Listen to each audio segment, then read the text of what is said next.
আমাদের উদ্দেশ্যে সম্মানিত প্রধান অতিথি গুরুত্বপূর্ণ বক্তব্য রাখবেন। আমি এক দুটি কথা বলেই আমার কথা শেষ করতে চাই। প্রিয় ভাইরা, আল্লাহ রাব্বুল আলামিন আমাদেরকে পৃথিবীতে সৃষ্টি করেছেন। সৃষ্টি করার পূর্বেই পরামর্শ করেছিলেন ফেরেশতাদের সাথে।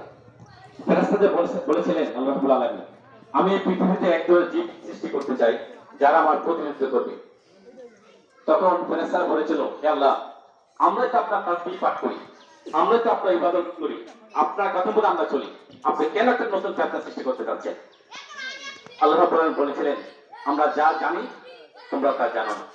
প্রিয় ভাইরা, যে আল্লাহ রাব্বুল আলামিন আমাদেরকে পৃথিবীতে তার প্রতিনিধি সৃষ্টি করেছেন, একজন মালিক যেমন তার কর্মচারীকে তার দেওয়া কাজগুলো আদায় করার জন্য নির্দেশ প্রদান করে, সেই কর্মচারী মালিকের কথা অনুযায়ী কাজগুলো বাস্তবায়ন করে।